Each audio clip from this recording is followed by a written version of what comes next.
If you're an Apple Music user, I guarantee you're gonna learn a lot from this video because today I'll show you a bunch of tips, tricks, hidden features, and hidden menus that I'm sure you didn't know about Apple Music. Please do me this favor. If you learned more than 5 features in this video, drop a like. Let's get started. Okay, let's say you're inside of a playlist like this one, which by the way, it's the best playlist in the world, links in the description. If you go on a specific song, did you know that you can actually swipe left and you'll get a couple different menus right here? This one will play the song last, and this one will play the song next. You can also do a quick action by simply swiping like this, and as you can see, it's already playing next, and you can actually swipe to the right, and you can delete a certain song from a playlist or from your library. iOS 17 now brings full artwork into Apple Music, which absolutely looks stunning. There are so many beautiful artworks.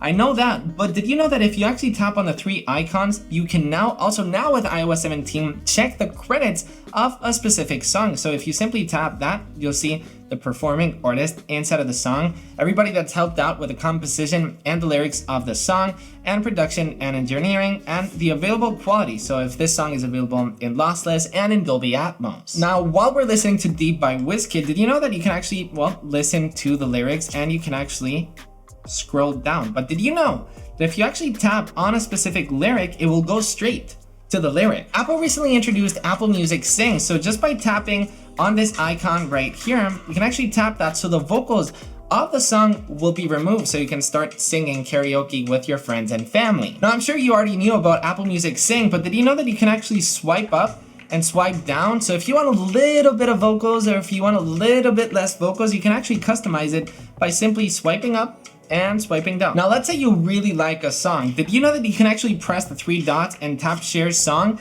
Did you know that you can actually share the song to Instagram stories? And as you can see, it just created like this cool Instagram story design, which you can actually move it around and make it smaller and larger. And then once you actually post it on your Instagram stories, which by the way, while we wait for the Instagram story to be posted, you should definitely be following me on Instagram right now. Apple Music and Instagram, you've got homework. Follow me on both. Here we go. The Instagram story has been posted and here you go. Play on Apple Music and there will actually be a link. So if people want to listen to it, they will send them directly to the actual song. Here's something brand new that Apple Music has recently released. If you go on Listen Now and scroll a little bit down, you'll see stations for you. And the Nikias Molina station, or your name station, and the Discovery station are brand new to Apple Music. And Discovery station, people say it's as good as the Spotify algorithm, and the Spotify algorithm is extremely good. So within the station, you'll find songs that you probably should like because it's Apple Music trying to recommend you new songs to listen to. Here's a tip that I can give you to make the algorithm even better. If you press on the 3 dots, you can actually tell Apple Music,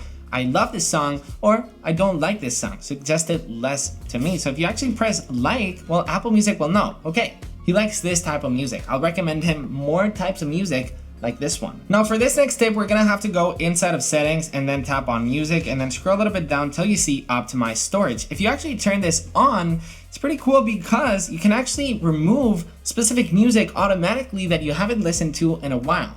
We all have those songs that are downloaded on our phones and we haven't listened to it for ages. Apple Music will automatically delete that if you have this certain feature on. While we're inside of settings, crossfade is also brand new inside of iOS 17, which will basically crossfade while the song is ending. The new one will automatically hop in. It's kind of like a remix / DJ mix. It's a feature that we always wanted from Spotify. Now Apple Music's finally have that. And inside of settings, you can automatically change it if you want the crossfade to be like within 6 seconds, or I like it within 12. If you live in a city, if you go inside of browse and scroll down a bit, you'll see this right here, the daily top 100. But here's where it actually gets interesting. You can actually see the city chart. So I currently live near Barcelona, so I can actually see the top 25 songs that are currently trending right now in music in my city. There's a bunch of cities: LA, Mexico City, Bogota, Miami, London, Paris. There's a bunch of them, and I'm sure if you live in a major city, your city should be here. Here's definitely one of my favorite features inside of Apple Music. So if I actually really like a song like Billy's latest song, you can actually tap on Create Station. And what that will do is that it will actually play me more songs related to this one, right one after the other. So it will keep recommending me music that is very similar to the one that I just told it to. The feature that I'm about to tell you is literally 2 days old by the time that I'm releasing this video. If you tap on Shazam, look at this animation right here. How beautiful is that confetti? You can actually tap on it, and then if you actually tap on the dynamic island, it will actually open the song itself inside of Apple Music. It will actually highlight the one. You can start listening to it and add it directly to your library. Has it ever happened to you that you can't remember a specific title of a song, but you know a little bit of the lyrics? I know I'm not the only one. So did you know that you can actually search a song by lyrics? You can type in "screaming at my face." There you go. As you can see, this is a lyric from Sunflower by Post Malone, and I automatically found it. So it's a pretty good tip. You can search a song by lyrics. Here's a tip that you're gonna thank me later. Instead of that sound that you're waking up to it every single morning, you can actually tap an alarm, tap on sound, and you can actually pick a song as an alarm. So definitely don't pick a song that you don't wanna hate, because it will be your alarm song. But yeah, you can set a specific song inside of Apple Music as your alarm, so you can wake up, better and feeling more relaxed, or you can start dancing while you're waking up. Okay, did you learn anything new in Apple Music? If you did, you could leave a thumbs up or subscribe to the channel. If not, it's totally cool. Thank you for watching. Okay, bye.